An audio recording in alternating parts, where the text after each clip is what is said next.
नमस्कार दोस्तों, इस वीडियो में आपका स्वागत है दोस्तों। आज मैं इस वीडियो में बात करूँगा what is vendor agreements. Vendor agreements क्या होते हैं दोस्तों, किस लिए बनाए जाते हैं दोस्तों।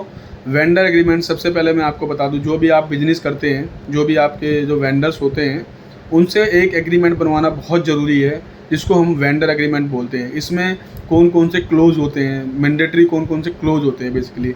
कभी कभी आपने देखा होगा, जो आपका वेंडर है, टाइम पे ना पेमेंट देना ना लेना, ठीक है। और आपके जो गुड्स है, आपका जो आइटम्स है या सर्विस है, उसकी क्वालिटी सही से नहीं देना, क्वांटिटी सही से नहीं देना, क्वालिटी और क्वांटिटी दोनों टाइम पे ना देना, ठीक है ना।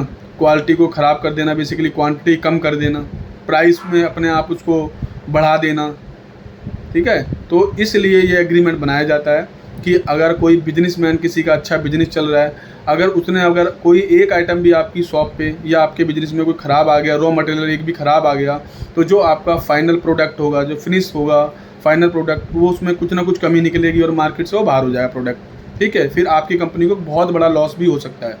तो इसलिए एक वेंडर एग्रीमेंट पहले बनाया जाता है कि टाइम टू टाइम इस पर सारी चीज़ें होती रहे, कोई प्रॉब्लम किसी चीज़ की ना आए दोस्तों।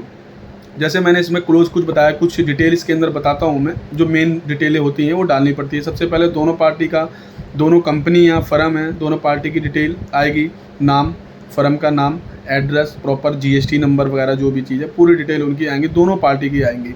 पर्पस क्या है इस एग्रीमेंट का, आपका किस पर्पस के लिए आप बना रहे हैं, ठीक है ना। पर्पस होना बहुत ज़रूरी है। Name of the all services, जो आप सर्विस प्रोवाइड कर रहे हैं, या आप एक्सपोर्टर हैं, एक्सपोर्ट दे रहे हैं, कोई एक्सपोर्ट कर रहे हैं, ठीक है, या कोई ट्रेडर हैं, या कोई माल सेल परचेज कर रहे हैं, तो उसकी पूरी डिटेल, आइटम्स जो भी है आपके, ऑल आइटम्स की डिटेल उस एग्रीमेंट के अंदर दोस्तों आएगी, सारी की सारी, ठीक है। अच्छा, जो भी अगर आप दोनों के बीच में कोई डिस्प्यूट होता है, किसी भी टाइप का डिस्प्यूट होता है, तो उसमें पेनल्टी कितनी अरेंज होनी चाहिए।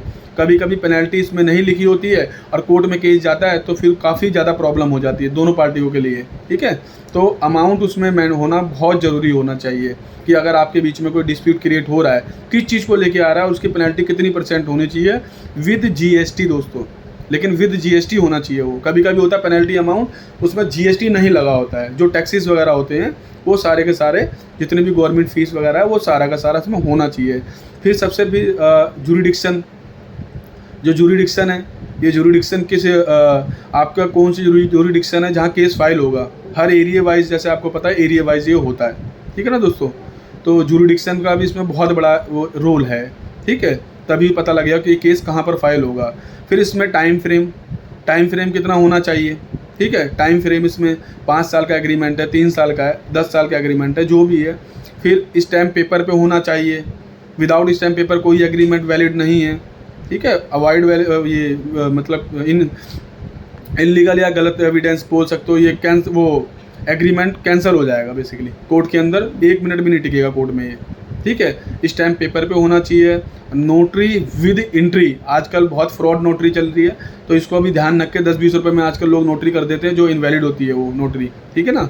जो वैलिड नोटरी होगी, कोई जो एडवोकेट जो भी होगा, वो तरीके से रजिस्टर में एंट्री वगैरह कराएगा, तो थोड़ी सी कॉस्टली होती है, बट आपका बहुत फ़ायदा होता है उससे।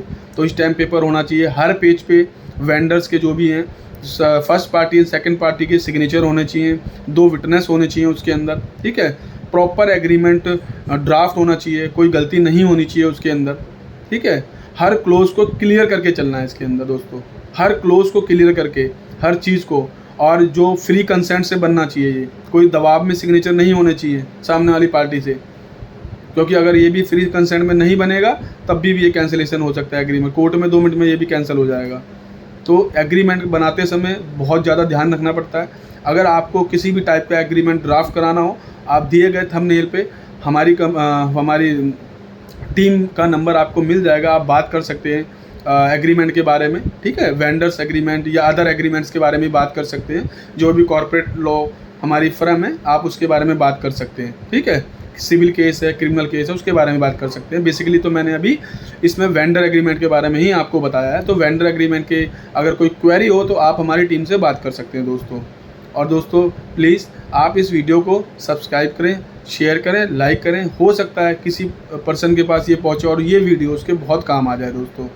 तो दोस्तों अगर आपका कोई भी कोर्ट से रिलेटेड कोई भी काम है, सिविल क्रिमिनल कोई भी कोर्ट से रिलेटेड काम है आपका, तो आप हमारे दिए गए नंबर पे बात कर सकते हैं। एक बार हम आपको उसके बारे में जानकारी ज़रूर देंगे दोस्तों। धन्यवाद।